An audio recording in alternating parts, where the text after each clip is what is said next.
8월 1일 금요일 독일 주요 뉴스를 전해드립니다. 독일 문화계 인사 200여 명, 메르츠 총리의 이스라엘 무기 수출 중단 촉구, 독일의 대표적 방송인 초코 빈터샤이트와 클라스 호이퍼 음라우프를 비롯한 200명이 넘는 독일 내 문화계 유명 인사들이 프리드리 메르츠 총리에게 이스라엘에 대한 무기 수출 중단과 즉각적인 휴전 촉구를 담은 공개 서한을 보냈습니다. 서한은 가자 지구의 아동 인도주의 상황을 중심으로 작성되었으며 하마스의 범죄는 결코 집단적 처벌의 정당화가 될 수 없다며 독일 정부가 보다 단호한 외교적 인도적 조치를 취할 것을 요구하고 있습니다. 또한 가자 지구에 수많은 아동들이 굶주리고 있으며 이미 1만 7천 명 이상이 사망했고 수십만 명이 부상당하거나 트라우마를 겪고 있다며 메르츠 총리의 보다 분명하고 강력한 대응을 촉구했습니다. 이 서한에는 조코와 클라스를 비롯해 가수 시린 데이비드, 배우 다니엘 프릴, 유르겐 포겔, 제시카 슈바르츠, 마르크 우베 클링 등 독일을 대표하는 배우, 음악인, 작가 등이 이름을 올렸습니다. 독일 내각 2026년 예산안 5,205억 유로 확정. 독일 연방 내각이 2026년도 예산안 5,205억 유로를 승인했습니다. 이번 예산은 1,743억 유로의 신규 부채를 포함하고 있으며 재정 적자는 2027년부터 본격적인 긴축 재정을 요구할 것으로 전망되고 있습니다. 재무장관 라르스 클링바일은 지금은 미래 투자해야 할 시기며 우리의 최우선 목표는 일자리를 지키고 경제적 활력을 회복하는 것이라며 대규모 지출 계획을 옹호했습니다. 구체적인 2026년 예산액과 항목은 다음과 같습니다. 총 지출 규모는 일반 회계 기준 5,205억 유로이며 신규 국채 발행 1,743억 유로, 투자 예산 약 1,250억 유로, 국방 예산 827억 유로로 200억 유로 이상 증액 등입니다. 1만 명 신규 군병력 확충 예산이 포함된 금액입니다. 여기에 더해 특별기금을 통한 국방, 인프라, 기후보호 분야 지출도 대규모로 포함되었습니다. 클링바일 장관은 사람들이 일상에서 변화를 체감할 수 있도록 해야 한다며 철도와 도로망 개선, 사회주택 및 도시개발 확대, 통근자 지원 확대, 독일 티켓 유지와 같은 지원책을 강조했습니다. 재정 확보를 위한 조치로는 조세 회피 및 금융 범죄 단속 강화가 언급되었는데 법무부는 이를 위해 2억 4천만 유로 규모의 인력 확충 예산을 책정했으며 연방정부는 각종 개혁위원회를 통한 구조개혁도 병행하겠다는 입장을 밝혔습니다. 독일 전동 킥보드 사고 급증, 사망자 부상자 모두 증가. 독일에서 전동 킥보드 관련 사고가 급증하고 있습니다.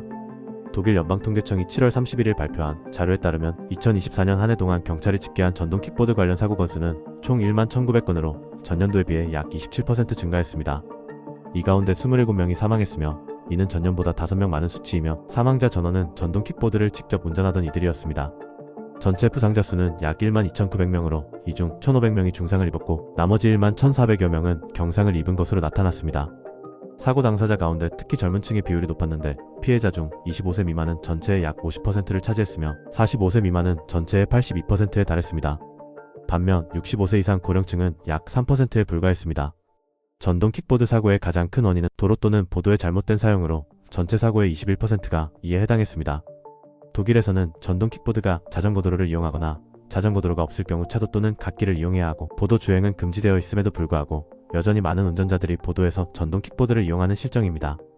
또한 사고의 12%는 음주운전으로 인한 것으로 나타났는데 이는 같은 해 자전거 이용자의 음주사고 비율 8%보다 높은 수치입니다. 사고 유형을 보면 절반 이상이 다른 교통수단과의 충돌이었고 그중 대부분은 자동차와의 충돌이었습니다. 스포츠계와 정치권, 라우라 달마이어 사망의 깊은 애도.